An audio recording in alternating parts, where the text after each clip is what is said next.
공정한 경쟁할 수 있는 환경을 만들어줘야 된다, 정당에서. 저를 선출한 당원들의 국민들의 의지라는 거는 지금의 틀에서 벗어나가는 것이고, 저는 그거를 잘 이해하고 있습니다. 제가 이기면은 저는 37살에 다른 사람이 가보지 못한, 얻지 못한 영광을 다 얻을 것이고요.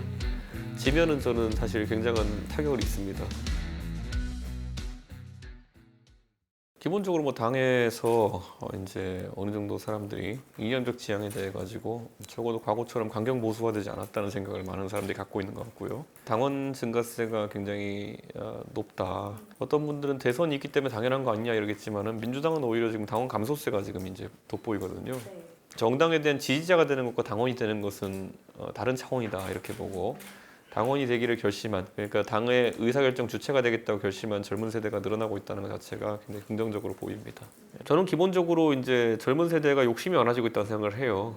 그러니까 과거의 산업화 세대는 본인들이 어쨌든 대한민국의 경제 발전을 이끌었다는 자부심이 있는 거고, 민주화 세대는 본인들이 대한민국의 민주화를 이끌었다는 자부심이 있는 것이고, 그래서 양대 정당을 만들어서 지금 이제 활동하고 있는 건데, 젊은 세대는 그렇게 뭉칠 만한 이슈가 별로 없었어요. 그런데 지난 서울시장 선거에서 이제 태동된 움직임부터 해서 전당대회도 그렇고 본인들이 정치적으로 큰 세력을 이룰 수 있다는 거를 인지한 거죠.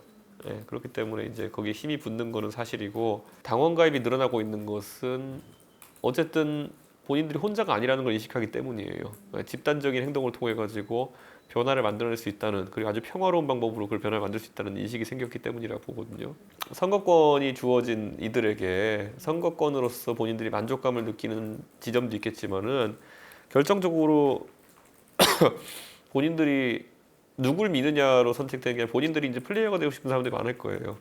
그 사람들의 공간이 열리느냐의 문제겠죠. 그 사람들의 공간이 열린다면은 상당히 그 집단이 정치에 성공적으로 안착하는 것일 테고, 그들이 투표권을 상당히 발휘했음에도 불구하고 만약에 대선을 이긴다든지 한 다음에 기성세대가 그들에게 피선거권에 해당하는 그런 어떤 영역을 보장해주지 않으려고 할 경우에 굉장히 큰 저항이 있을 수 있습니다. 제가 또 공직후보자 기초자격시험 같은 걸 이야기하는 게, 적어도 그들이 공정한 경쟁할 수 있는 환경을 만들어줘야 된다, 정당에서. 당의 구성원들이 소위 말하는 큰 배팅을 잘 안 하죠. 그러니까 큰 배팅이라 하면은, 제가 지금 1년의 개혁 조치라고 해서 내세우는 경쟁 선발 체계 확립이라든지 아니면은 공직후보자 기초 자격 시험이라든지 이런 것들은 대한민국 정치의 큰 판도를 바꿀 수 있는 그런 개혁안들이에요. 근데 지금 각자 보면은 개별 당협위원장이나 아니면 국회의원들이 기존 체제대로 어쨌든 뭐 지방선거 공천도 하고 싶어 하고, 그런 것들은 하나의 저항이죠.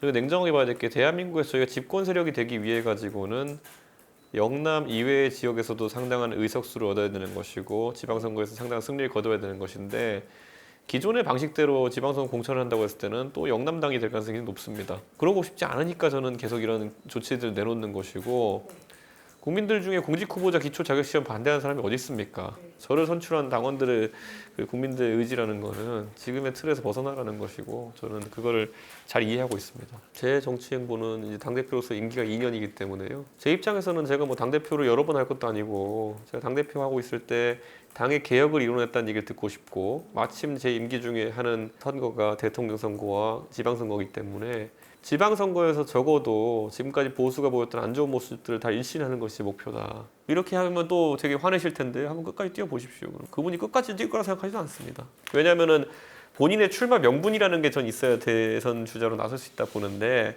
지난 총선 때는 나는 지역 후보 안 내겠다, 비례만 내겠다. 그럼 비례 위성정당을 자처한 것이고요.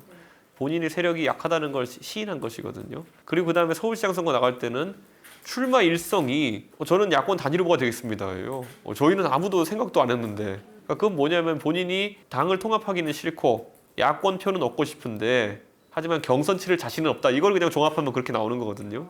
지금도 대선도 마찬가지예요. 지금 저희가 8인 컷오프, 4인 컷오프에서 4명의 후보들 뛰고 있잖아요. 원래 3인 컷오프를 기획했었어요. 근데 제가 4인 컷오프로 이제 그걸 늘려서 저희가 기획하게 된 거는 안철수 대표가 합당할지도 모른다는 생각 때문에 그랬던 거예요. 솔직히 지금 제가 냉정하게 말하면 안철수 대표가 지금 저희 당에 들어와서 경선 치렀으면은 어쩌면은 4강 안에 들었을 겁니다. 꽤 높은 확률로 좀 들었을 거라 봐요. 그런데 지금은 저렇게 밖에서 그냥 본인이 뭐 하시다가 나중에 가면 단일화하자는 작전인 것 같은데, 이미 패턴이 노출됐습니다, 많은 국민들한테. 그래서 그렇게 큰 감동이 있지도 않을 것 같고요. 저는 안철수 대표에 대한 국민적인 지지가 아직도 있다고 보고요.